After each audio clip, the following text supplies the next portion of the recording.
La jornada de la tarde, que está enmarcada en el posconflicto y territorios de paz en Colombia, tendremos una conferencia del padre Francisco de Rú como ponente principal, el cual hablará de los retos y oportunidades del posconflicto para el hábitat adecuado en Colombia. Y posteriormente, al igual que el ejercicio de la mañana, estaremos haciendo 3 mesas de trabajo simultáneas para discutir temas en torno a este eje central, como está expuesto aquí. Tendremos una relatoría y posteriormente pues un poco para socializar y discutir esas cosas que hemos encontrado y que hemos visto en todo el día para que compartamos un cóctel de despedida. En nombre de la Fundación Servienda, les agradecemos de verdad que estén aquí. Tenemos todavía unas personas pendientes de llegar por el tema del tráfico. Esperamos que nos puedan acompañar, que lleguen en el momento oportuno para poder generar más discusión y generar más contenido en este trabajo. Invito a la doctora Margarita para que les dé sus palabras de bienvenida.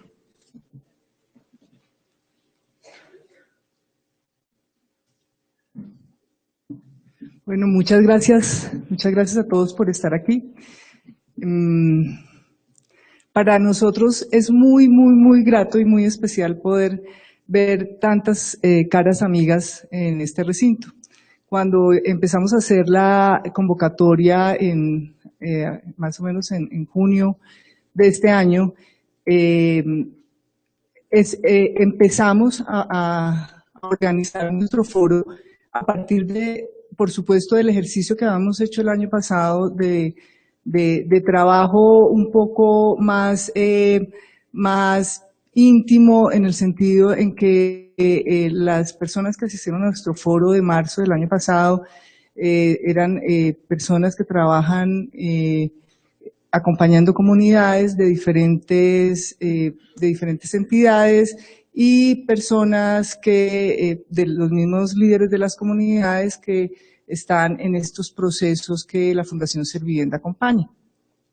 Este año, como ustedes ven, hemos querido ampliar esta invitación y tenemos hoy, además de las caras amigas que estuvimos en el foro pasado, tenemos otros invitados que más que invitados son aliados, también amigos de este proceso que hoy nos convoca. Y en ese momento, y de acuerdo con las discusiones que hemos venido desarrollando a lo largo de este año y medio entre los diferentes actores, decidimos titular este foro Repensar el hábitat adecuado en territorios de paz. ¿Por qué? Porque es un momento coyuntural que vive Colombia, pero también porque creemos que es una invitación a que podamos animar, reactivar y dinamizar muchos de las discusiones, conversaciones que se tienen en diferentes niveles, tanto a nivel de la comunidad en los territorios locales como a nivel del gobierno nacional. Por eso, para nosotros es, como les decía al comienzo, muy grato que hoy nos acompañen líderes comunitarios de diferentes territorios del país. Este año, todos, tanto los líderes que hoy nos acompañan como la organización, ha hecho un gran esfuerzo porque puedan estar hoy con nosotros comunidades que vienen desde la costa, comunidades que vienen de Nariño, de Tumaco, de Huesaco, comunidades que vienen del Cauca, de los resguardos indígenas, comunidades que vienen de Sucre, de Coveñas, San Onofre, Tolú, de Medellín, de Medellín y en Antioquia, donde estamos trabajando, de Bogotá, de Usme, Ciudad Bolívar, Rafael Uribe Uribe, de Soacha, de Madrid, de Sesquilé.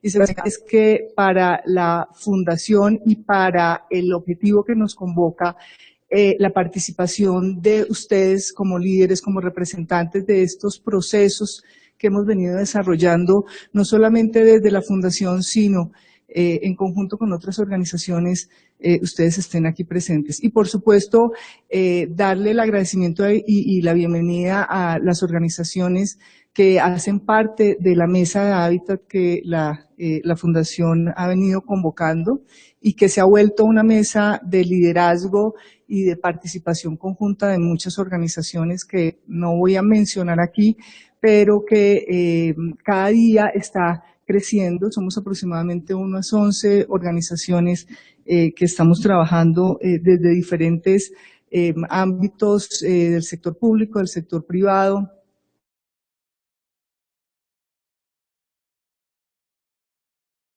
A las personas que hoy por primera vez nos acompañan y que han visto con agrado y con interés el poder vincularse a esta discusión. Por supuesto, bienvenidas, y a nuestros miembros de Junta Directiva y miembros de la Compañía de Jesús que hoy nos acompañan, a nuestros conferencistas invitados de México y de Europa que pues estarán en los foros, en los módulos de la mañana y en el módulo de la tarde, y por supuesto a los conferencistas también que nos acompañan, que han venido siendo partícipes de este proceso. Quería empezar por ahí porque este es un foro que busca construir en torno a un objetivo que la Fundación se ha trazado de discutir la política habitacional, de repensar la política habitacional.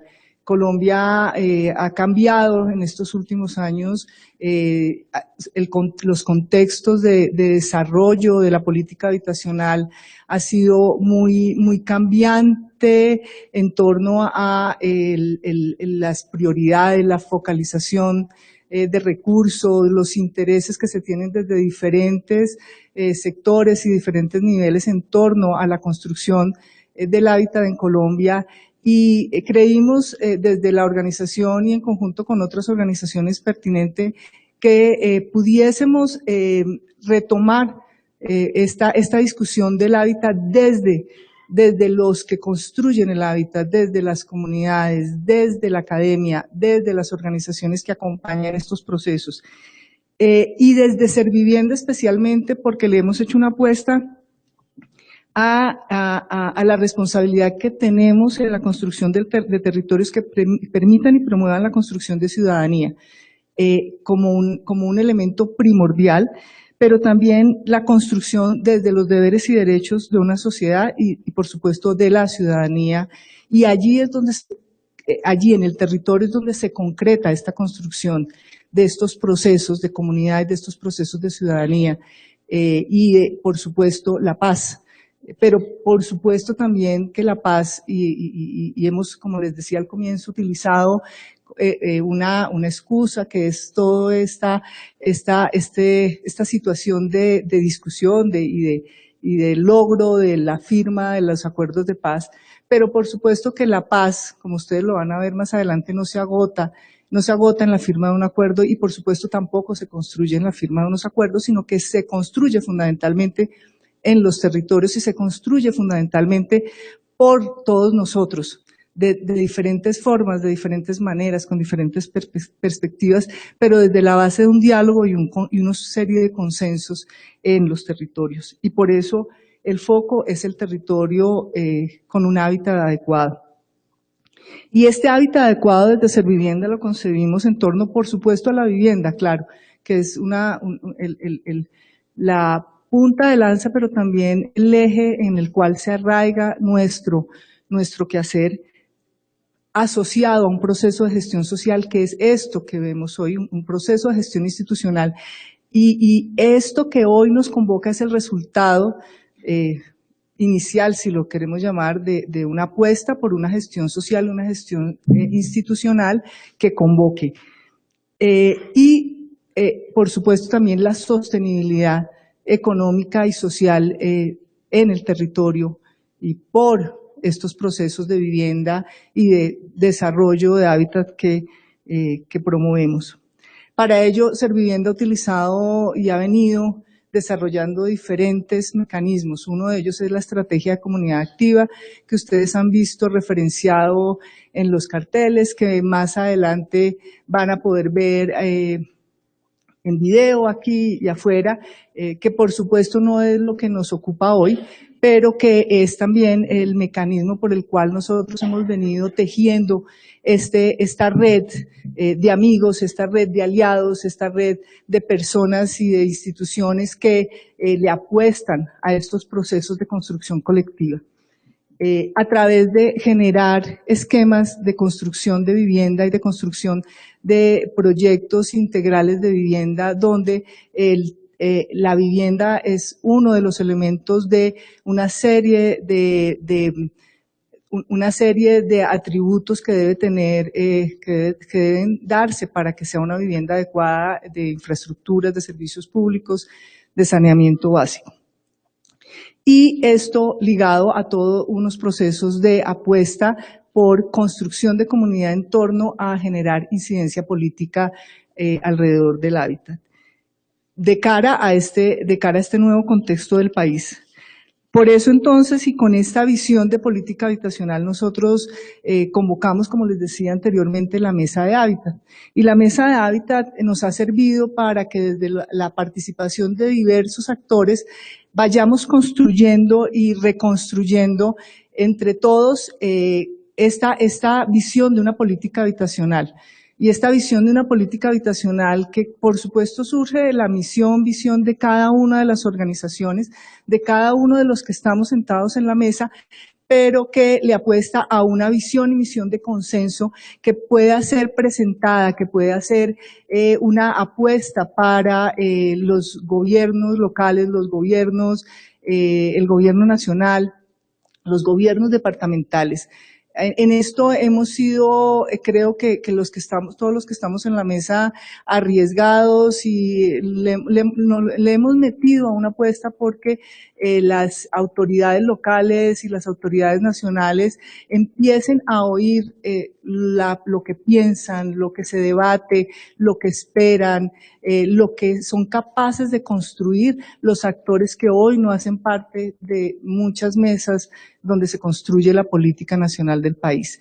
Y la apuesta es porque desde una acción cualificada, no solamente demandante, sino por supuesto cualificada, que parte del alimento que nos dan todos los ejercicios con comunidades en los diferentes territorios de las diferentes organizaciones, podamos llevar este manifiesto, donde por supuesto creemos que el tema es la seguridad, pero no vista la seguridad como la seguridad de la disminución del conflicto, la disminución de la violencia en sí misma, sino la seguridad a partir de la seguridad de la tenencia de la tierra, como un primer elemento que creemos que es fundamental para que exista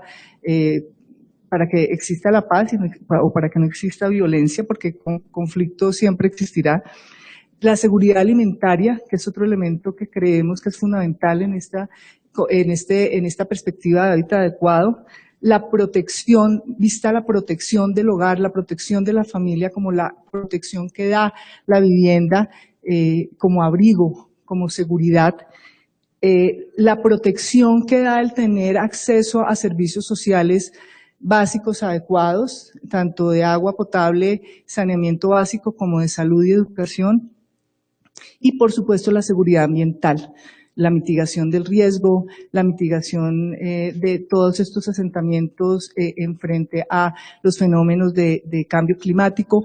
Todo este concepto de seguridad es lo que la mesa ha venido trabajando, discutiendo, y esta discusión de la mesa surgió del foro pasado, donde se tocaron especialmente temas relacionados con la vivienda, y que hoy, después de un año de trabajo, hemos venido ampliando, hemos venido profundizando, hemos venido cualificando, y que también les presentaremos a ustedes como un documento de trabajo y un documento que permita ser alimentado por todos ustedes, porque ustedes son los constructores de esta política. En este sentido, entonces, es el foro Repensar el hábitat adecuado en territorios de paz, donde los dos bloques buscan alimentar estas discusiones. Uno, el tema de innovación para el hábitat adecuado en América Latina, pues digamos que este es como el tiempo del boom de la innovación, de hablar de la innovación. En todas partes hablamos de la innovación. Es muy difícil innovar, es muy difícil crear cosas nuevas, es muy difícil aún recrear cosas nuevas. Sin embargo, nosotros desde el ejercicio de la Fundación, desde el ejercicio de la mesa, le hemos hecho una apuesta al sí se puede ser innovador en la gestión social, sí se puede ser innovador en la sostenibilidad financiera de los procesos de territorio y en la sostenibilidad ambiental. Y eso es lo que queremos construir hoy con ustedes. Nuestro conferencista invitado al ponente, a la ponencia principal, tanto como los conferencistas invitados a las diferentes mesas de trabajo, estarán presentando elementos que permitan que todos nosotros en la discusión podamos pensar en esos elementos que pueden y que deben y que son viables en la innovación social. En Colombia nos hemos quedado con unos discursos en torno a la gestión social, desde la política habitacional, que desconocen las capacidades de creación de las comunidades y las capacidades de creación de la academia y las capacidades de creación de muchas organizaciones. Y nos hemos quedado con unas herramientas metodológicas de acompañamiento sociales bastante utilitaristas que encasillan los procesos sociales.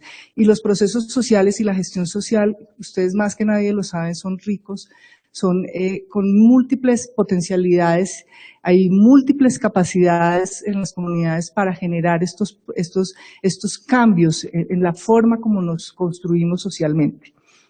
El otro elemento importante es que, como les decía al comienzo, más que este sea un foro de discusión para ver cómo vamos a trabajar después de que se firmen los acuerdos de paz, es una apuesta a que entre todos pensemos cómo debe ser esa configuración del territorio en este nuevo contexto, en este nuevo proceso, y configuraciones de los territorios, tanto territorios rurales como territorios urbanos. También hemos visto mucho que el tema se concentra en las áreas urbanas, por supuesto porque son las zonas donde se evidencia la pobreza, donde está el mayor número de población, pero estamos abocados a repensar esa configuración de territorios en la zona rural, donde la mirada debe ser diferente y donde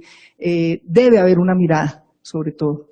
Creo que el llamado de nuestro en este foro es: miremos el territorio rural, no nos quedemos solo en el urbano. Por supuesto, lo urbano es importante, pero también es importante esa integralidad y esa sinergia rural-urbana. Y la construcción de paz como una apuesta a evidenciar y a visibilizar la importancia de los procesos de gobernabilidad, de convivencia, de construcción de democracia, de construcción de justicia social, que es por supuesto lo que como misionalmente Servivienda se debe, y es a provocar, a promover la justicia social y la equidad entre los colombianos. Por supuesto, entonces, los invitamos a que compartamos nuestras diferentes percepciones, nuestras diferentes posiciones. No hay una posición única, no hay una línea que debamos llevar, es la línea que podamos entre todos trabajar, a que alimentemos la discusión que ya se ha venido desarrollando desde las diferentes mesas de trabajo y desde la mesa que les comento, a que validemos y que validemos y revisemos las apuestas en este mismo sentido que se están haciendo desde lo local y desde lo regional, y que para eso hay presencia aquí de diferentes actores locales, para que también a partir de ahí podamos tener elementos para validar construir y validar este manifiesto que busca ser de alguna manera un mandato para las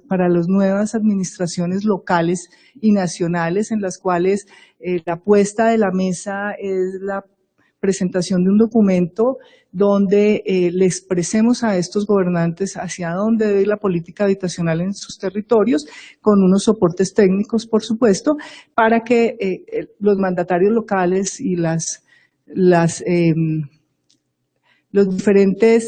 diferentes estamentos municipales, departamentales y nacionales puedan tomarlo o desecharlo, pero que por lo menos podamos tener la posibilidad de hacer una serie de presentaciones a nivel local y nacional con estos gobiernos.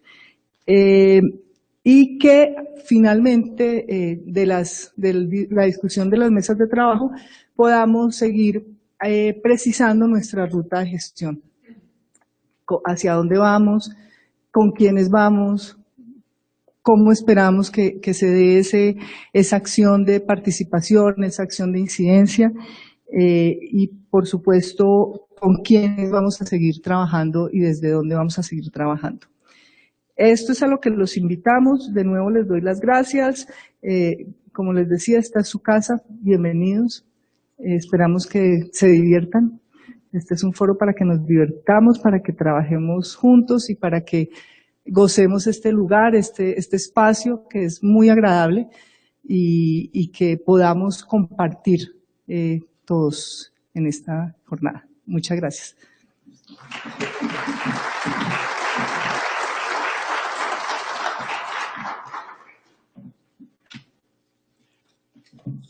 Gracias, María Margarita. Bueno, resulta que es que yo los voy a estar acompañando a ustedes todo el día, un poco guiándolos en el ejercicio que vamos a estar desarrollando. Yo veo muchas caras conocidas, como decía María Margarita, esta es un trabajo de amigos, estamos con los amigos. Para los que no me conocen, mi nombre es Juan Carlos Salazar, un colaborador más de Servivienda. Quiero saludar, antes que todo, estamos en transmisión en vivo vía internet, o sea, la comunidad virtual también está participando de este foro. Estamos transmitiendo en vivo vía internet, streaming, este foro y esta sección inicial. Los invitamos a todos a que hagan sus comentarios, compartan las ideas que encuentran aquí en este foro a través de nuestro hashtag numeral Foro Servivienda en sus redes sociales. Bueno, y le doy la bienvenida y quiero saludar a todas las personas que están conectadas a través de la red y que nos están viendo vía virtual. Siguiendo con el orden del día, entraríamos a... Permítame un segundo.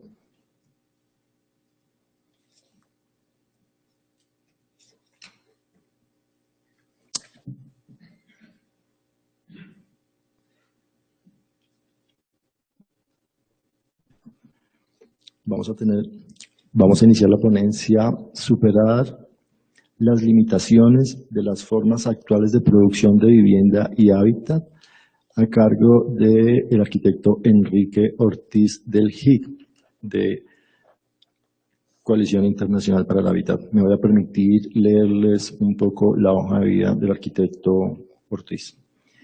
El arquitecto Ortiz es egresado de la Universidad Nacional Autónoma de México. Dentro de su trayectoria en las organizaciones de la sociedad civil y en el sector público, destacan sus responsabilidades como director de la OEA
conectadas, y esto nos plantea la necesidad de enfrentar las cosas tal vez pensando diferente. Einstein decía que los problemas que vivimos ahora en razón de la forma de pensar que teníamos cuando los creamos, no pueden ser resueltos de la misma forma de pensar, sino tienen que ser resueltos con otra manera de ver las cosas. Y esto nos invita a repensarlo todo, absolutamente todo. No es nada más cuestión de hacer parches.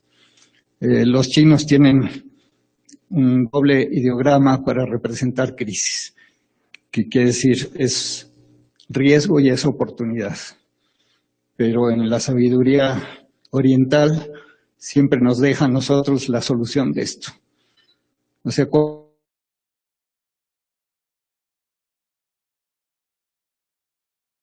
es la oportunidad? Y lo que nos resta es más de lo mismo. Para otros, riesgo es quedarnos en lo mismo y la oportunidad es el cambio. Yo apuesto por esta segunda y es dentro de esta perspectiva que hago la presentación. Y desgraciadamente no puedo explicar más esto, pero sí para dar una idea de desde dónde lo estoy viendo, ¿no? Desde una posibilidad de cambio profundo que hemos venido ensayando en el campo del hábitat en América Latina ya desde hace 50 años. O sea, ya hay experiencia, no es algo que va a venir de no sé dónde. Como siempre estamos esperando que sean otros los que resuelvan las cosas. La cuestión está en nuestras manos. Yo les pediría si un poquito de agua porque si no se me cierra la garganta, por favor. Bueno, por aquí hay unas fotos de lo que quiero decir. O sea, la gente asumiendo la responsabilidad y la posibilidad de hacerse una vida nueva, distinta. Es en manos de ellos donde está, y de nosotros, los que estamos aliados con ellos, donde están los cambios posibles. Esto nos compromete. La pelota está en nuestra cancha. No está ni en los gobiernos ni en los dueños del poder, que no quieren cambiar. Justamente están en la otra alternativa. La alternativa está en la sociedad participante. La siguiente, por favor. Entonces, quiero hablar un poco de las formas de conceptualizar la vivienda y el hábitat para poder proponer, voy a ir proponiendo las salidas que hemos visto y que hemos ensayado y que están ya con resultados. Al final presentaré dos casos en los que de alguna manera uno de ellos yo estuve involucrado hace 45 años ya, y la otra es una nueva experiencia hecha por la misma organización, que es la COPEDI, que es donde yo trabajé muchos años. Adelante. Entonces, ¿qué es el hábitat?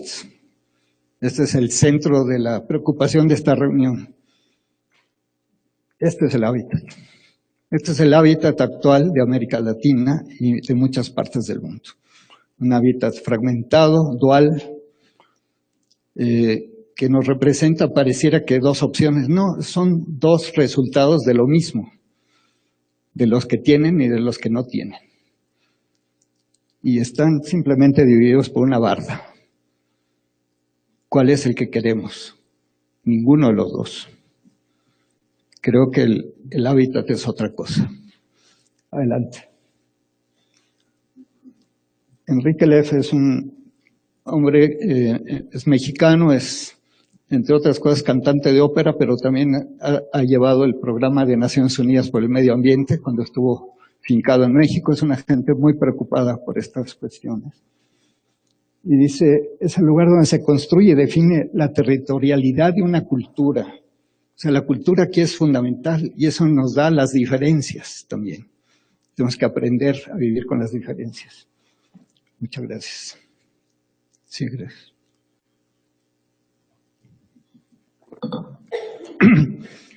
Donde se construyen los sujetos sociales. Esto es muy importante. Los sujetos sociales que diseñan el espacio apropiándoselo. Este es un parque en Chile que está defendiendo la gente. Adelante. Es el sustantivo que soporta el verbo habitar. Hábitat es el espacio donde se desarrollan las actividades productivas, culturales, estéticas y afectivas del hombre. No es simplemente una serie de construcciones y de planes y de paso a desnivel, ¿no?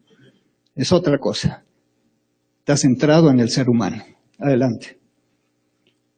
Habitar el hábitat es arraigar las utopías que sin soporte material simbólico serían geografías sin sentido. Adelante. Este es precisamente este barrio de Yungay en Santiago de Chile, que lo está defendiendo la gente porque quieren sacar a la gente para hacer megaproyectos de inversión inmobiliaria, como está pasando en todo el mundo.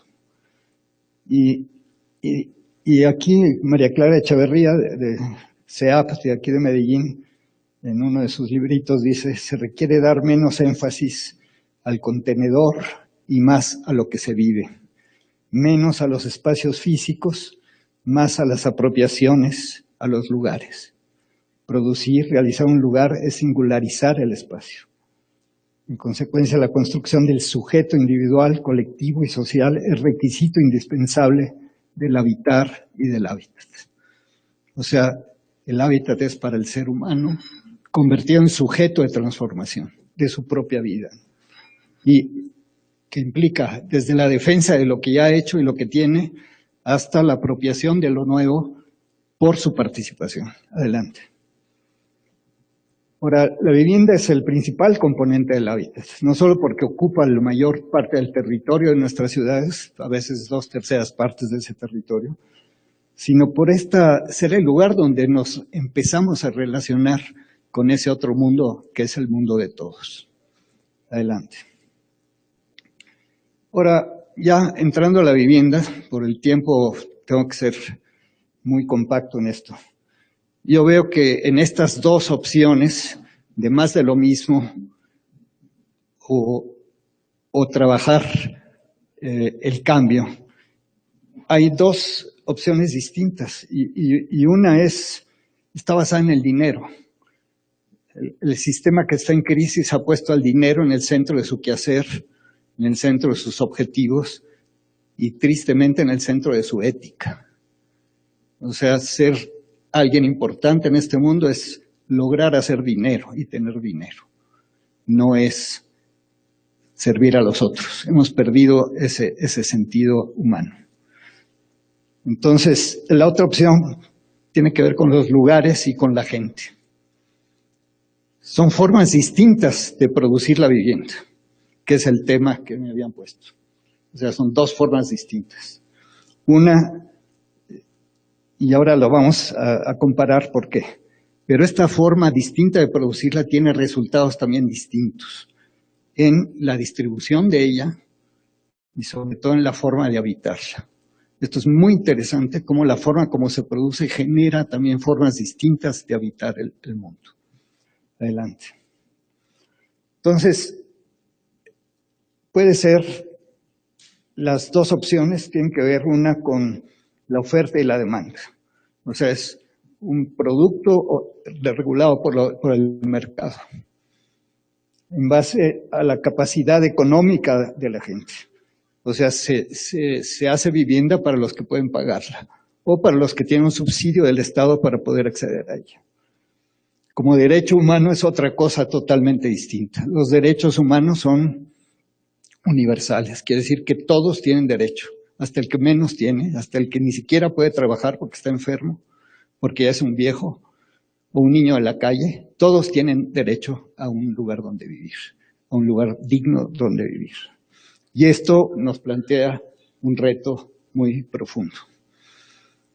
Y esto se hace en base a necesidades y a las aspiraciones de la gente. Implica una atención universal. Pero también la perspectiva de derechos humanos nos da otra cosa muy interesante. Es la interdependencia de los derechos. Ningún derecho es superior a otros. Todos los derechos tienen que ver con todo. Eso nos lleva necesariamente al manejo de la complejidad. Lo que estamos viendo en el mundo actual es que estamos llegando a un reduccionismo, por ejemplo, en vivienda, incluso una homogeneización, después les enseño unas fotos por aquí, que para mí son muestras de decadencia, porque justamente la evolución, tanto de la naturaleza como del ser humano, es la complejización. Y la complejidad nos lo da la diversidad. Cuando estamos reduciendo todo a unas cuantas propuestas, estamos, a mi modo de ver, en un signo de decadencia cultural. Adelante. Aquí tenemos dos espacios que ilustran esto. Este que dice su gran casa, no es su gran casa, debe ser 40 metros cuadrados, pero en fin, es la mercadotecnia de vender casitas. Lo otro es una cooperativa de la que les voy a hablar al final, ahorita ya no me detengo en eso. Adelante. Entonces tenemos, la vivienda se puede ver como un satisfactor social, como una mercancía o como un bien de uso autoproducido. O sea, son tres maneras de verlo totalmente distintas. Como satisfactor social es un organismo público que tiene derecho a bienes y que le resuelve problemas o atiende casos de emergencia o casos vulnerables. Prácticamente esto ha ido desapareciendo. Se produce focalizadamente actualmente lo que poco que queda de producción pública. La que se ha destacado más es la parte de verla como mercancía, que generalmente son los desarrolladores privados que la producen con fines de lucro porque hay un capital atrás que hay que valorar. Fortalece al sector financiero, la industria de la construcción, la inversión inmobiliaria y poco tiene que ver con la gente. O sea, la gente que compre en el mercado libre puede seleccionar qué le gusta más. Como bien autoproducido es distinto, se asigna sin fines de lucro a participantes que han trabajado en la producción de su vivienda, fortalece, moviliza recursos sociales, capacidad productiva, gestión de los participantes, y aquí lo que se valora es el trabajo de la gente, tanto del que la asesora como del que la hace. O sea, hay una diferencia bastante fuerte ahí. Adelante. Lo podemos ver como un producto terminado. Se resuelve al entregarse y para siempre. Tiene un mayor costo inicial, se produce para sectores sujetos de crédito y cuando nos vamos limitando a sectores más bajos, pues le vamos dando menos casa, por supuesto. Produce espacios limitados, en ese caso proporciona menor calidad e incluso ahí lo que nos va conduciendo es al concepto de vivienda mínima. ¿Dónde es el mínimo? 60 metros era antes, después fueron 40, en la India eran 21 y en Hong Kong pues una jaula de 90 por 90 por 2 metros. Hay gente que vivía así en jaulas de 90 por 90 por 2 metros, en literas, y esa era su casa. O sea, la vivienda mínima puede llegar hasta ese extremo. La otra como proceso pues es como lo hace la gente. Es un proceso paulatino que se relaciona con sus posibilidades, sus capacidades, sus sueños, sus posibilidades. Y que a pesar que a veces empieza hasta más pequeña y en condiciones más precarias, se va consolidando en el tiempo y va siendo mejor cada vez. Esto es como ha producido la gente los barrios populares de nuestras ciudades, con muchas dificultades, sin asistencia técnica, sin financiamiento. Pero la magia es que ha producido hasta 2/3 partes de la vivienda en muchos de nuestros países. Entonces, ahí hay algo que repensar. Pero esto se puede hacer más racionalmente. Adelante. Este es el primer ejemplo de esta vivienda uniforme, producida al infinito, ¿no? Este es un caso de 23,000 viviendas, todas iguales, con distinción de unos colorcitos. Yo siempre les digo que en nuestros países que nos echamos unos tragos, pues cuando llegas ahí no sabes ni cuál es tu casa, ¿no?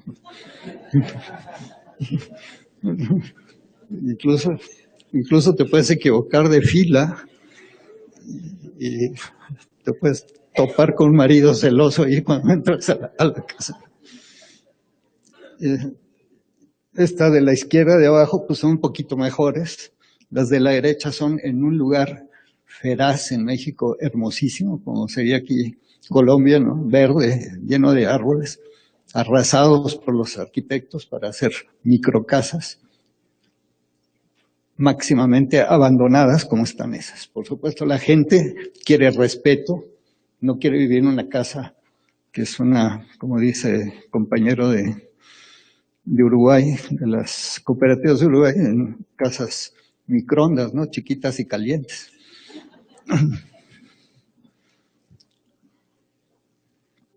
Adelante.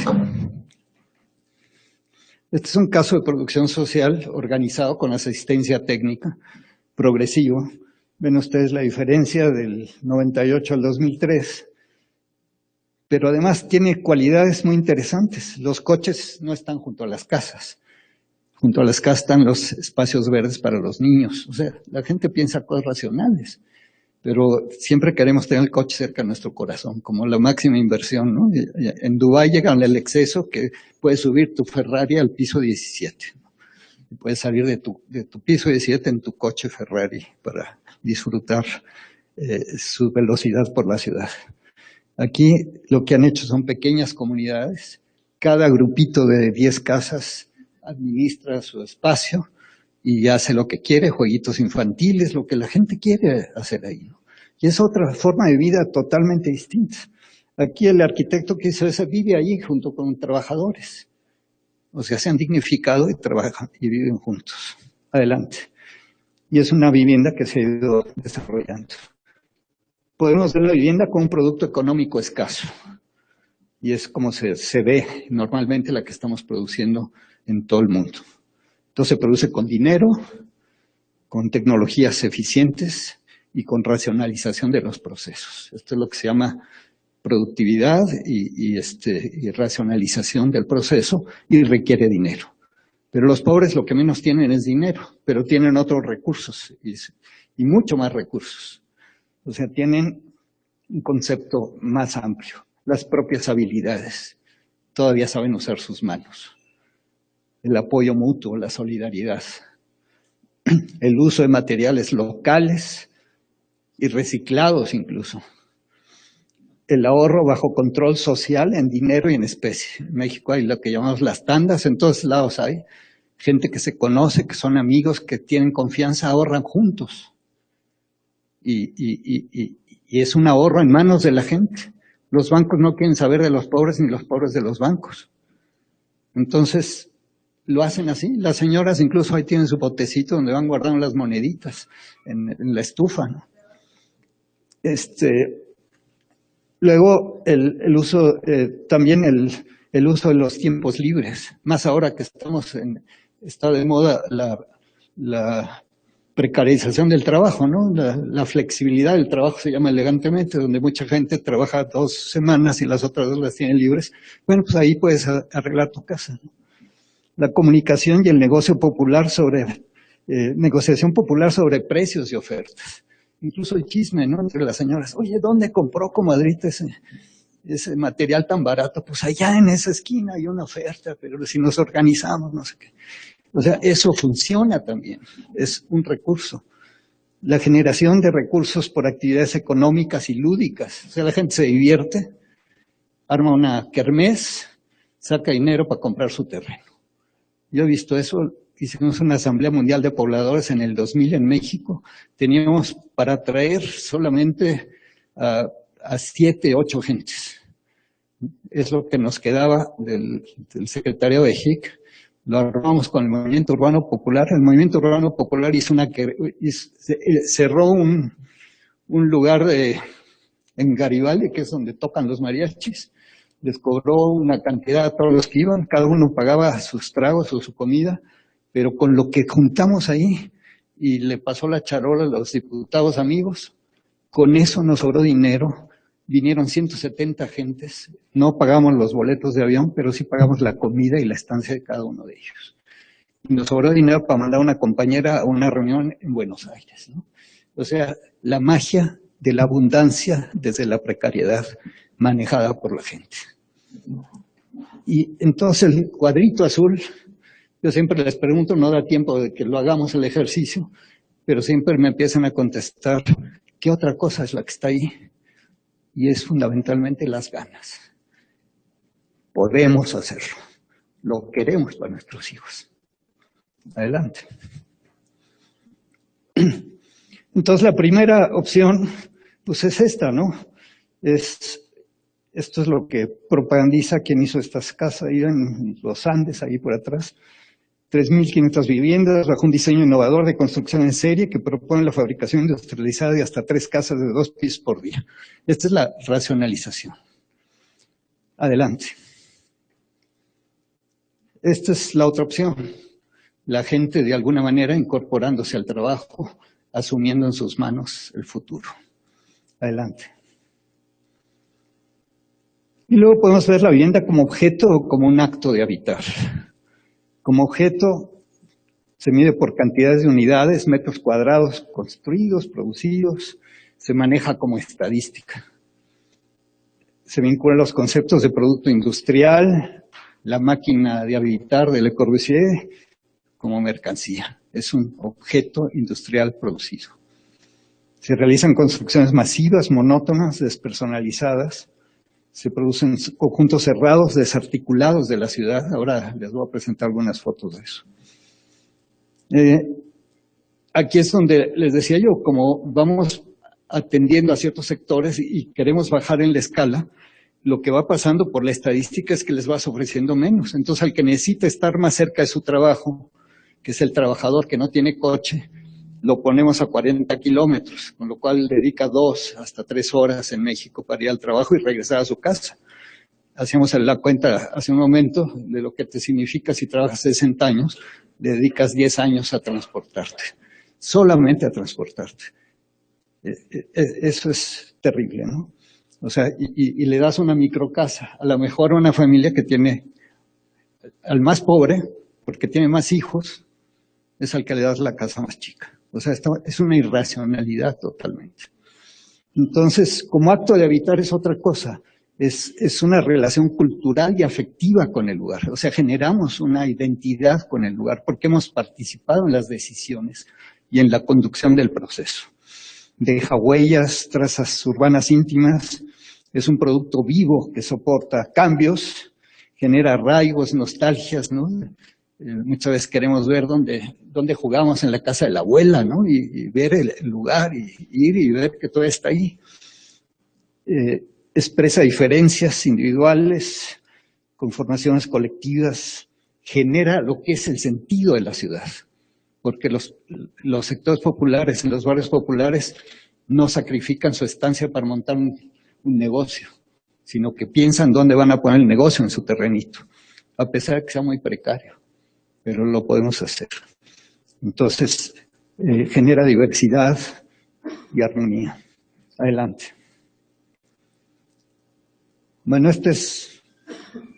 tomé aquello, es una buena metáfora, esas sillas que nos dan la espalda, pero que ven el paisaje. Así estamos viendo las casas, ¿no? Esta reproducción masiva de casas que ignora a la gente. Yo en reuniones en México, que por el trabajo de incidencia en política pública, a la que asisto muchas veces en la Cámara de Senadores, con los organismos públicos, solo se habla de dinero. A veces se habla de la ciudad porque les preocupa el caos que están armando, por razones económicas también les preocupa. Muy poco se habla de la ciudad, pero no se habla nada de la gente. Nunca se habla de la gente. Adelante. Y miren, esto es una exposición que hizo un amigo con una fotógrafa. Estas no son las fotos de la fotógrafa, son mías. Yo sustituí las de la fotografía que él tenía porque nomás había tomado foto del texto que ponía, pero la exposición se llamaba Casas Acariciadoras, ¿no? Un hombre hermoso. Y mire cómo se expresaba el dueño de esa casa, que estaba en el otro extremo de México. Esta foto es en Yucatán y el otro en Nayarit. Dice, y la casa en cuanto a lo demás es muy fresca, sobre todo porque tiene mucha ventila por todos lados. Y es acariciadora, pues cuando vengo acalorizado y aquí me meto, ya me entra el viento fresquecito y de pronto me reconformo. Entonces, es todo otro sentido, totalmente otro sentido de las cosas, ¿no? Adelante. Bueno, vamos a hablar de las formas de producción que se derivan de estas opciones diferentes. Adelante. O sea, la forma de producción se define por cuál es el tipo de promotor, quién la promueve. Puede ser un promotor, un productor, un desarrollador, puede ser público, privado, social, pero es el que controla el proceso. Es como el productor de cine, no es el director de cine, ese sería como el arquitecto, sino es el que conjunta los factores productivos. Y por lo tanto es el que toma las decisiones, y por lo tanto es el que gestiona, integra, coordina, adjudica, vende o entrega según el tipo de forma de producción que hagamos. Entonces hay una diferencia ahí importante. Y tiene objetivos distintos.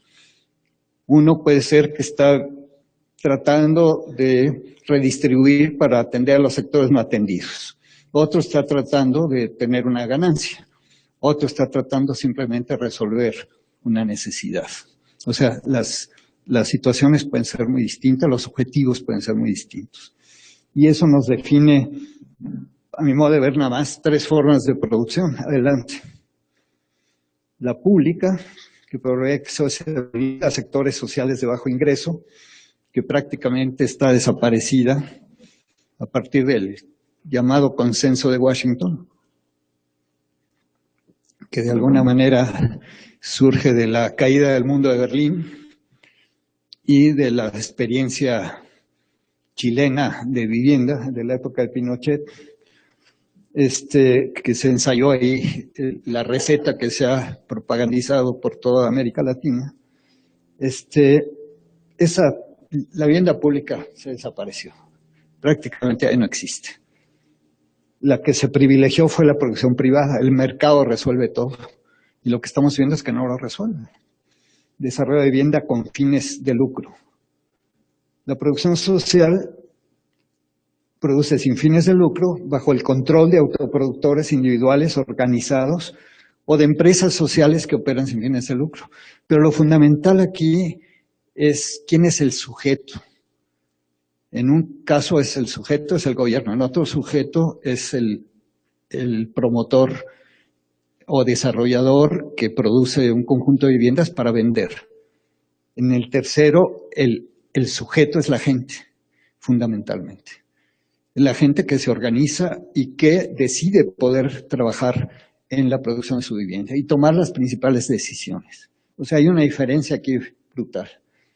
Pero si bien se acabó la producción pública, yo digo que en buena hora se estimula la privada y la producción social se ignora y sigue existiendo. O sea, la gente pobre no puede acceder a la producción de mercado y sigue haciendo su casa. Y a veces la sigue haciendo si antes eran 15 años, en el caso de México ahora son 30 años, ¿no? Lo que te lleva porque ha bajado el nivel de ingreso de la gente. También por receta del Banco Mundial, ¿no? O sea, todos son recetitas del Banco Mundial. Y, en fin, ahí incluso el banco ya lo está revisando, pero nosotros ahí seguimos plantados en esto, ¿no? Adelante. Esta era la producción pública. Este es un conjunto en la Ciudad de México, de la época en que aquí se hizo la unidad Kennedy. No sé si todavía existe y si tiene los mismos problemas de ella. Cuando menos la unidad Kennedy tuvo autoconstrucción, algo de participación de la gente. Aquí nada. Y aquí ha sido un desastre en muchos aspectos. Ahora ya tiene mejor calidad a partir del sismo de 85, que se cayó uno de los edificios y se afectó muchísimo. Lo han reforzado, lo han mejorado, pero era lo que era la producción pública, ¿no? O sea, está basada en las ideas de Le Corbusier de hacer grandes conjuntos habitacionales. Y esto lo querían hacer en toda la herradura de tuburios que le llamaban, que rodeaba el centro de la ciudad. Afortunadamente no lo hicieron, porque han acabado con áreas muy lindas que se pueden mejorar de otra manera totalmente. Pero esta era parte de la producción pública. Adelante. Más ilustro algunas fotos. Esta es la producción privada chilena, que basada en esto de que le das la casa de acuerdo al nivel de ingreso de la gente, pues la gente tiene más necesidades, pues tiene más hijos, y entonces lo que empieza a hacer es, si necesita más espacio, incluso se saltan los 2 pisos de abajo y lanzan el cuarto al espacio ahí en el 3er piso, ¿no? Sustentado en popotitos en una zona sísmica. Y ven los conjuntos que no tienen que ver uno con otro, o sea, no hay calles que se continúen, sino cada conjunto se resuelve cerrado en sí mismo, ¿no? O sea, una falta de visión urbana, de visión de las necesidades de la gente, ¿no? Estos son algunos ejemplos, por supuesto hay cosas mejores, pero también hay cosas peores, que es lo peor del asunto. Adelante. Adelante. Y esta es la producción social espontánea, o sea, lo que puede hacer la gente. Y cuando no tenemos políticas de suelo y generamos suelo para los pobres, acaban instalándose en los lugares más peligrosos. Vean esa barranca, esa es en la Ciudad de México. Eso en 3 días que llueva se cae. Se acaba de caer una parte en la zona, en una zona muy cercana a esto. O sea, es la ocupación posible de los pobres dentro de la mancha urbana. Ya ves, prefieren esto a irse a las periferias lejanas, ¿no? Es increíble. O esta otra manera más típica de cómo se hace, ocupando, pues acabándose un cerro ahí como pueden, pero cuando menos no han hecho lo que hacen los arquitectos, que es arrasar con toda la naturaleza. Ven que hay unos arbolitos todavía conservados.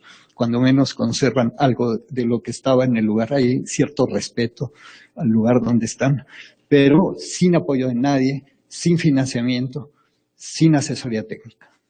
Adelante.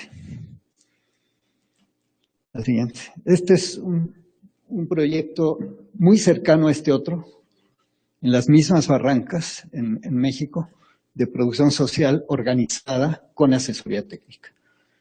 Vean la diferencia de calidad. Y esto es para gente muy pobre, financiada por el organismo que menos financiamiento da a la gente. Aquí también los coches los eliminan de las casas para darle lugar a los hijos y para tener plantas. Y hay respeto por las plantas. Los conjuntos habitacionales, estos de compra de mercado, lo que vemos que los espacios abiertos los grafitean, arrancan las plantas, no hay respeto, porque no se siente la gente respetada tampoco. Entonces vean la calidad de esto. Y esto es, no hay una vivienda aquí de menos de 93 metros. Ninguna tiene 2 cuartos, todas tienen 3 recámaras. Porque les digo a los del movimiento popular, ¿ustedes ya dejaron se especializaron en hacer niños o niñas? No, pues ¿cómo? Ah, bueno, pues entonces necesitan 3 cuartos, no 2. Adelante. ¿Cuáles son las fases del proceso habitacional? Adelante. Son 5 fases. La promoción, integración, planeación, producción, distribución y uso. En la vivienda mercantil solo interesan las 3 de en medio. La planeación, la producción, la distribución. Con un terreno se planea, se siembran prototipos, incluso ya el mismo prototipo puede estar en una zona fría, en una caliente. Tenemos casos extremos en México que la misma vivienda la dan en Chihuahua y luego en Yucatán, que es 40 grados de temperatura, y la gente duerme en hamacas, no pueden ni colgar la hamaca porque los cuartos son demasiado chicos, ¿no? Entonces, esta cuestión se da porque no se piensa en la gente. No importa cómo lo van a usar, ni importa para quién es. Lo que importa es armar un proyecto en abstracto. La etapa fundamental es esta inicial de promoción e integración, donde la gente decide qué va a hacer, se conoce, discute qué quiere hacer, cómo se quiere organizar, si quiere armar una cooperativa, una asociación, cómo se va a organizar, quién va a ser su asesor, empieza el ahorro, empieza la asesoría técnica a funcionar desde ese momento. Se miden no solo las carencias, sino las capacidades. Ahí encontramos enormes capacidades en la gente. y cómo esas capacidades las canalizamos a los proyectos. Entonces es una fase fundamental. Con eso la gente se prepara también para participar en la planeación de su conjunto. Ellos tienen que decidir si quieren vivir en el centro de la ciudad, con una vivienda más chica porque el terreno es más caro, o irse a la periferia con más terreno y poder hacer una vivienda más grande, pero con los problemas de tránsito y de lejanía y de dejar a los hijos solos, etcétera. Van tomando decisiones. La gente va tomando las decisiones también de cómo quiere su casa, etcétera. Luego la construcción también participa, no necesariamente es autoconstrucción, ese conjunto que les enseñé hermosísimo, no hay autoconstrucción. Lo que hay es control del proceso productivo de la vivienda por parte de la gente. Ellos controlaban el financiamiento. Cómo se aplica el financiamiento, cómo se hacía, qué decisiones se tomaban respecto a eso. Y no solo hay casas, hay equipamientos también. Y luego la distribución es distinta, si lo pones al mercado, al buen postor, o si trabajas con gente que participó y tienes que privilegiar quién participó mejor, o cómo lo vas a privilegiar la entrega de las viviendas, es lo que tienes que decidir, pero lo decide la gente, no lo decide alguien de arriba. Y la etapa de uso, pues, es fundamental, es la convivencia. Tú has creado, mediante un proceso de estos, condiciones para la convivencia, porque la gente se va conociendo mediante el trabajo conjunto. Y siempre hay un trabajo físico también, porque el trabajo físico, aunque no haces autoconstrucción de todo, pero hay ciertos trabajos físicos que son los que te hermanan con los compañeros, los que te ayudan a construir comunidad. Adelante. Voy muy rápido. Aquí les voy a presentar dos casos. Uno tiene 45 años y el otro es muy reciente. Los dos estuvieron asesorados por el mismo organismo, que es donde yo me formé. Yo aprendí aquí, sobre todo en este caso de Palo Alto, es donde aprendí lo que me permitió después incidir también en la política pública y poder trabajar las cosas. Ahí me enseñó la gente cómo se podían hacer las cosas. Voy a presentarlo muy rápido. Adelante. Esta es la visión actual. Como ven ustedes, ahí hay un edificio enorme, oficinas. Esta es la entrada del conjunto. No me encontré una mejor, quería una más de perspectiva, pero no pude encontrar una actualizada. Tengo una al final que les voy a mostrar. Adelante.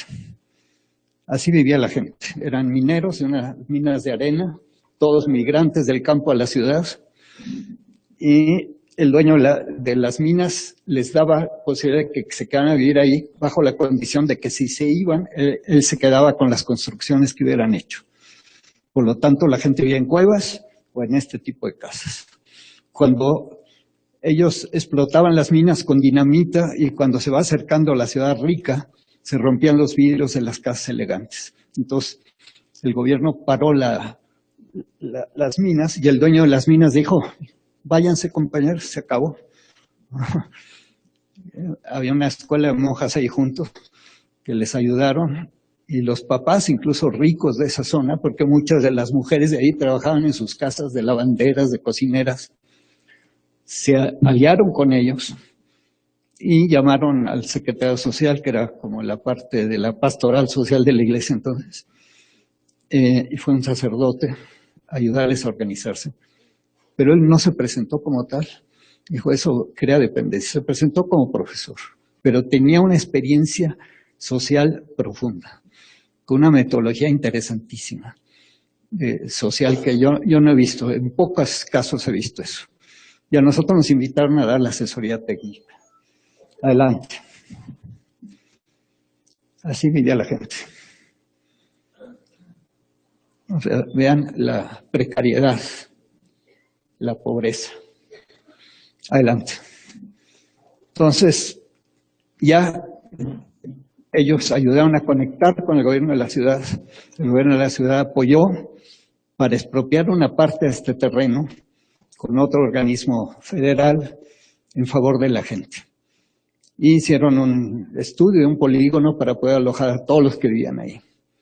Y decir, estos han vivido 30 años en esas condiciones precarias, han vivido 30 años así. Y ahí tenían sus relaciones, su vida, la tenían hecha en ese lugar. Entonces, tienen derecho a quedarse, les expropian en su favor, les venden a 4 pesos el metro, cuando en esa zona ya estaba a 400 pesos el metro. Entonces logran quedarse, pero con mucha presión que han seguido viviendo hasta el día de hoy. La presión inmobiliaria en esa zona es brutal. Entonces había que consolidar el asentamiento lo más rápido posible. Entonces hizo un proyecto en que fuera un lugar de llegada, no un lugar de tránsito, para evitar que ese tránsito generara intereses económicos fuertes. O sea, hay toda una estrategia de pensar las cosas según la situación que se da. No puedes llegar con una cosa uniforme a todos lados, sino tienes que llegar entendiendo la diferencia del lugar, ¿no? Entonces todo fue una estrategia, desde el trazo mismo del conjunto. Adelante. Bueno, abajo ven, perdón, regrésalo otra vez. Abajo ven ya, cuando estamos construyendo las casas, ven la ciudad rica que está llegando, ¿no? Todavía no está muy cerca. Adelante. La vivienda se programó inicialmente en la mitad, es esa parte 1, la 2 es cuando ya está terminada, pero esta parte 1 era una vivienda de 52 metros. Hoy la vivienda mínima que se da como terminada es de menos de 52 metros. Es una vivienda de 45 hasta de 30 metros cuadrados. Y ya está como vivienda terminada. Adelante. Aquí ven, la participación de la gente en todo el proceso fue fundamental, ¿no? Esta foto es muy vieja, muy mala, por cierto, pero ya indica este proceso. Había que construir las casas rapidísimamente. En esa época, adelante la siguiente, en esa época ya el Banco Mundial, a partir de la operación Sitio de Chile, había visto la posibilidad de, bueno, y se inventó el programa de lotes y servicios, ¿no? En esta lo que dijimos, nada de lotes y servicios, casas sin servicios. Lo fundamental es hacer casas, consolidar la apropiación inmediatamente, los servicios vendrán después. O sea, ven la estrategia específica para este caso. Y ahí ven, hubo que aplanar esto para poder hacer las casas. Allí los ingenieros aliados de la zona rica, que era colindante, metieron la maquinaria para poder hacer esto, y una asesoría, un ingeniero Lené, que fue personaje fundamental en esto, ¿no? Pero paralelamente ya construyendo las casas, la gente moviéndose sus chozas de un lugar a otro para poder construir, porque vivían en el terreno. Adelante. Un compañero de Uruguay que vino a México, yo lo conocí en el 69 en un viaje que hice, me habla, oye, está aquí ya la dictadura, necesito salir del país, vente a mi casa. Y estábamos cerca de este lugar, nos íbamos en las noches, y él trajo esta tecnología de cerámica armada que habían desarrollado en Argentina, en Uruguay, para poder hacer los techos y que las gentes pudieran participar en producirlos. O sea, estos techitos te ahorran la siembra, pero además las mujeres, los niños podían participar en hacer estos techos. Esta fue una parte del trabajo voluntario. En este proceso no hubo financiamiento público. El único financiamiento fue una fundación para materiales de construcción, únicamente para eso. Todo lo demás salió de las capacidades de la gente y de la manera como usabas esos recursos, ¿no? Entonces, uno de los recursos era esto. Nos tardamos 5 asambleas en convencer a los albañiles de la comunidad de que era un buen techo. Ellos querían hacer losa de concreto. Pero decíamos, las mujeres solas no van a poder subirse a los andamios con un bote de 40 kilos. No lo van a poder hacer. Lo hacen, pero tiene que ser un entrenamiento muy fuerte. Entonces, las mujeres tomaron la decisión, después de 5 asambleas, dijeron, nosotras empezamos el domingo. Y esta viejita se va ahí con el nieto, ¿no? Sacó la cuchara de la cocina, la más grande que tenía, y con eso a darle, ¿no? Y con eso, todos los techos se hicieron voluntariamente por la gente en el piso. Eso fue trabajo voluntario, más el doblado de los castillos, de las armaduras, más la excavación de las cepas, más el acarreo de los materiales allí. Eso fue trabajo voluntario, el único que se pudo hacer. Pero ese trabajo organiza a la comunidad. Adelante. Después, con dinero de ese fondito que teníamos, en lugar de comprar materiales, dijimos, algunos materiales se pueden producir aquí. Ahí ellos tenían arena, faltaba el cemento, entonces se consiguió estos ingenieros de ahí de las lomas, les consiguieron un silo para comprar cemento barato y poder producir sus tabiques, pagados. O sea, no es trabajo voluntario, se le pagó a un grupo y se formó gente capacitada para producir esos materiales. Todos los bloques se hicieron ahí. Adelante. Miren, ahí ven el proceso de todos están viviendo en los acales y están construyendo su casa, ¿no? Y ahí se ve cómo está la armadura en una de las casas para recibir estas prefabricados, ¿no? Adelante. Aquí lo ven más cerca. Todavía hay esos bodoques ahí de terreno que yo por supuesto no existe nada de eso. Adelante. Miren, aquí ya se había avanzado mucho, todavía se ve muy limpias las colinas de junto, pero ya está llegando a la ciudad. La parte más rica de la ciudad es la que está llegando ahí. Adelante. Este ya el pie de casa, fíjense qué calidad para gente muy pobre, ¿no? Gracias a su trabajo y a la manera de hacer las cosas, ¿no? Adelante. Ahora, esta es una de las casas. Todas ya crecieron al doble. Esto ya da una casa de más de 100 metros, que todavía crece hacia el patio. Todos tienen una casa de 3 recámaras mínimo, estancia comedor, que abarca las 2 recámaras de abajo, lo que era abajo un lugarcito para comer y para recibir, ahora se vuelve un recibidor o lo que quieran. Tiene su cocina, 2 baños, mínimo, ¿no? Adelante.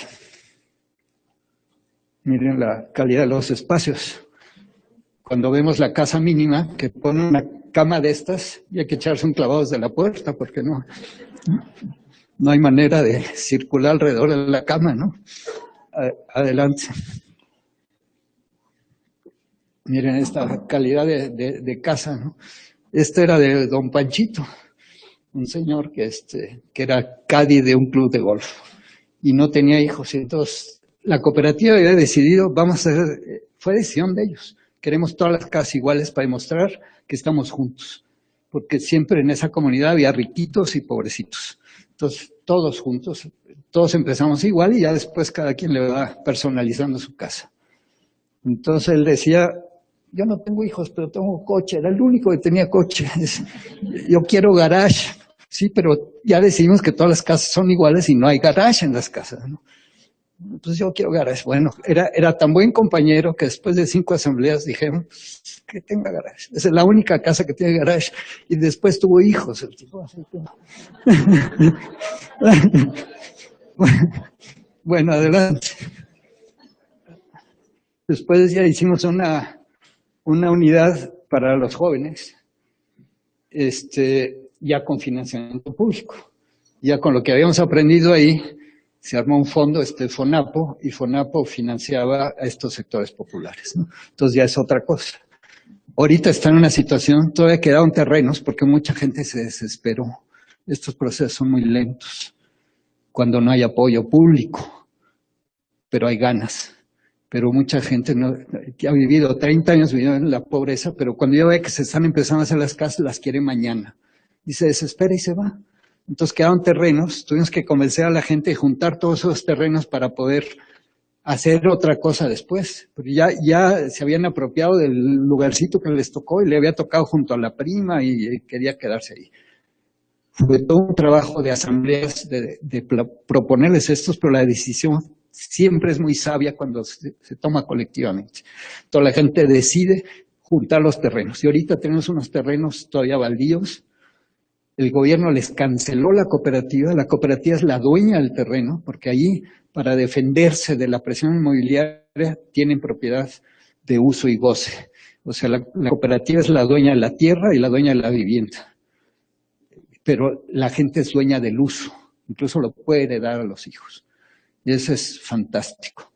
O sea, esa seguridad que siempre tienen las mamás mexicanas, me imagino que aquí es igual. ¿Y mi hijito qué? ¿No? Pues tu hijito puede quedarse siempre y cuando se responsabilice también de ser cooperativista, ¿no? Entonces, piense igual. Si no piensa igual, compañero, afuera. Pero tienes el derecho a que tus hijos se queden ahí. Y entonces esa forma de propiedad los ha defendido, pero las presiones han seguido. Ahorita tenían una presión, se acaba de ganar un juicio, la gente se puede quedar ahí, pero el juez decide vender los terrenos que quedan.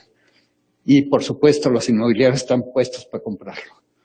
Pero ahorita lo que hicimos fue, compañeros, vamos a ver qué cabe aquí.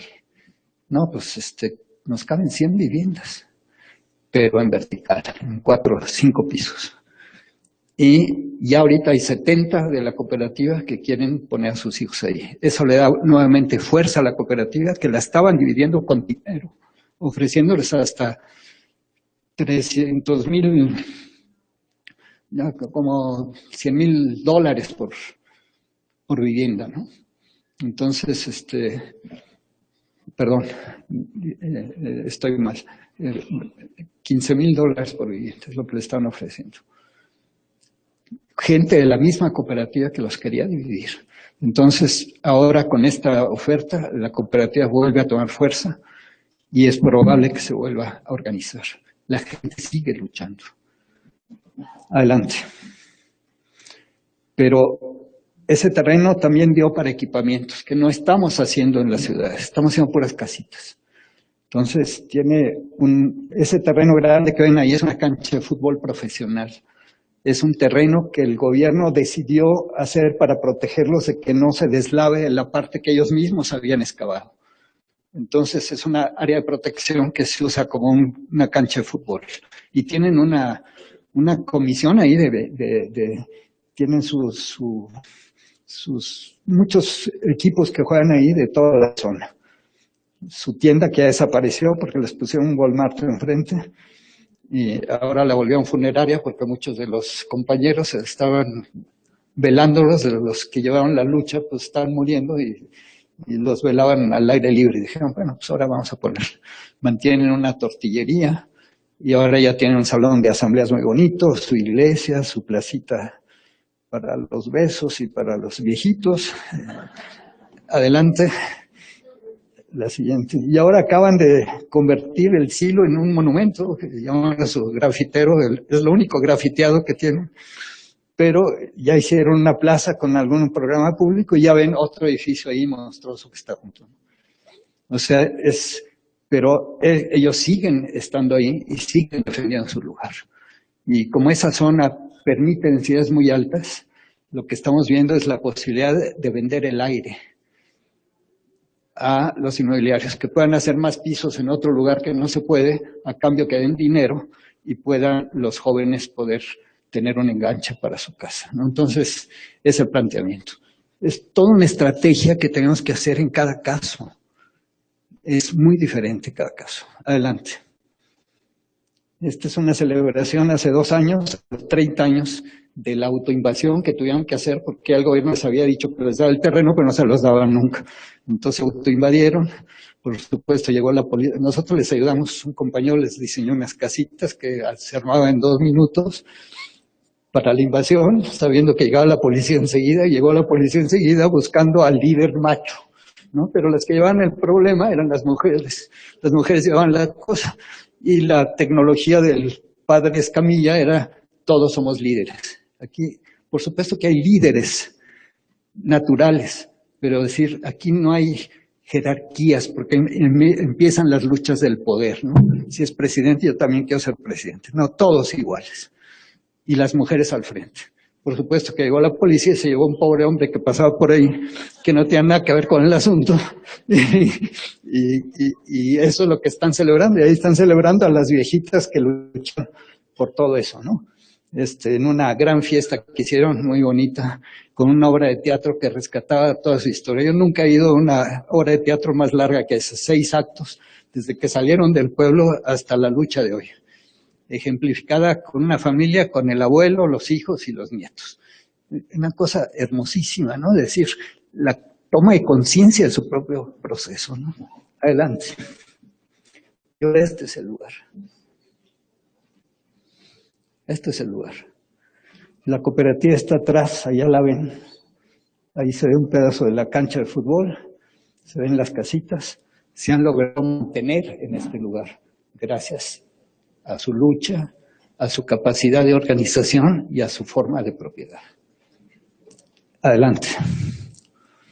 Ahora les presento muy rápido el otro ejemplo, este es más reciente, es rural, indígena. Adelante. Este es en la Sierra de Puebla, una zona muy lluviosa, ahí ven la neblina típica, un pueblo que se ha organizado, tiene una organización que abarca varias comunidades, la gente vive dispersa, y se llaman En Defensa del Maíz y de Nuestra Cultura.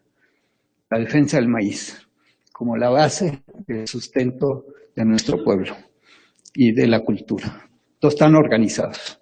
Adelante.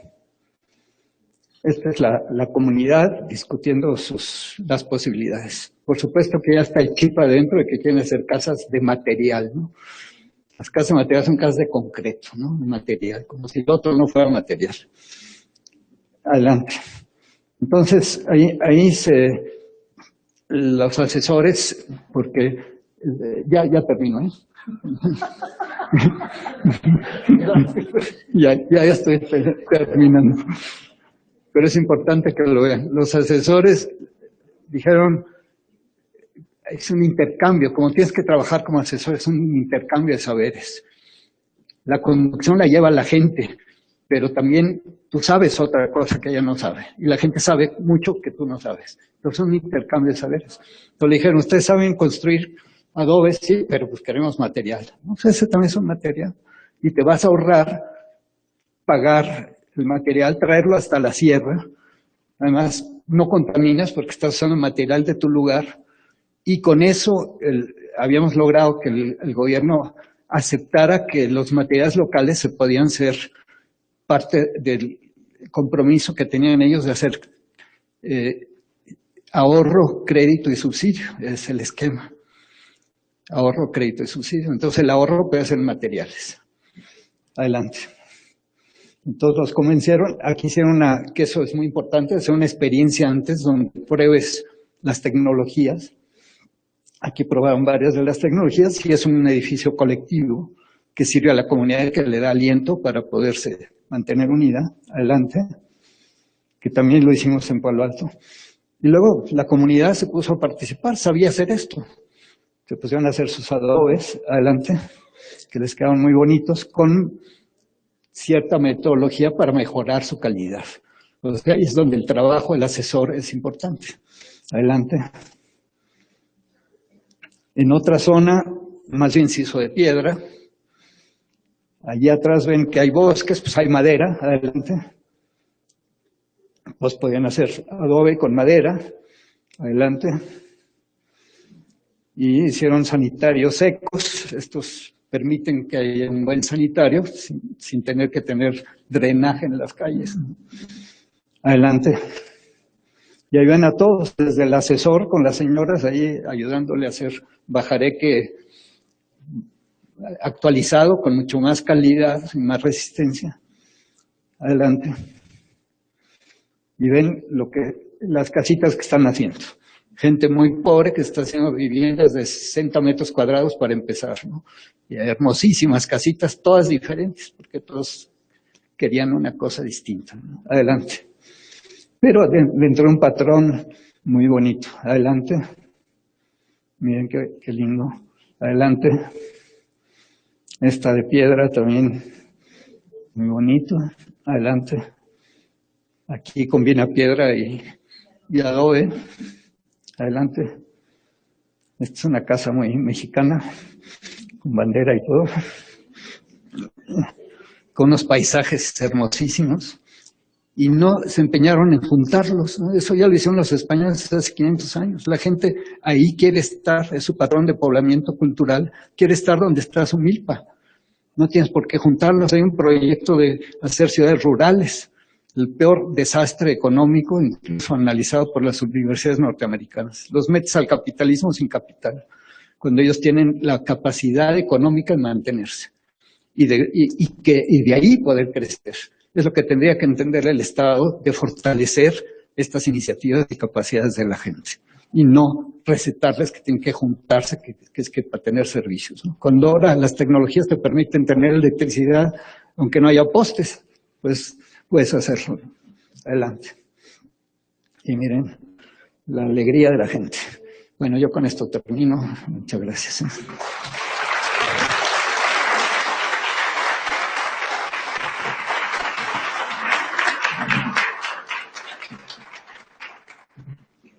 Enrique, muchas gracias. Creo que en nuestras mentes quedaron bastantes inquietudes, bastantes cosas que comentar, bastantes interrogatorios y bastantes cuestiones que nos ayuden a fortalecer lo que ya sabemos y cómo podemos entre todos seguir construyendo y cómo podemos seguir aportando a la construcción de hábitat.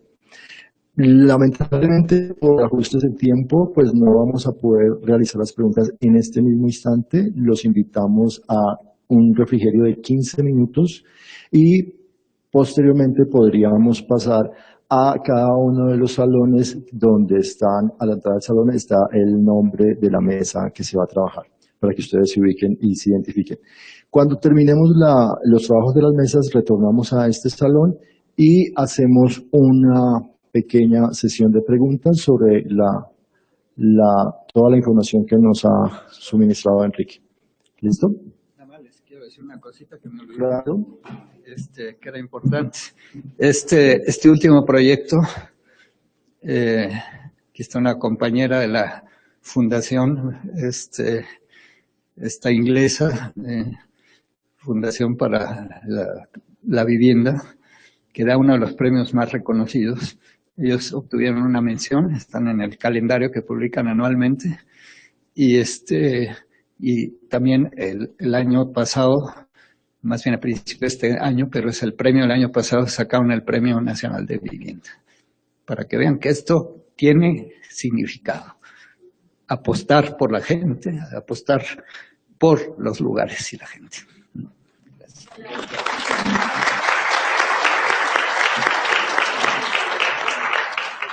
Los invito entonces a que sigamos al refrigerio y en 15 minutos estaremos ubicándonos en cada uno de los salones de acuerdo con el tema que hayan escogido, por favor. Gracias.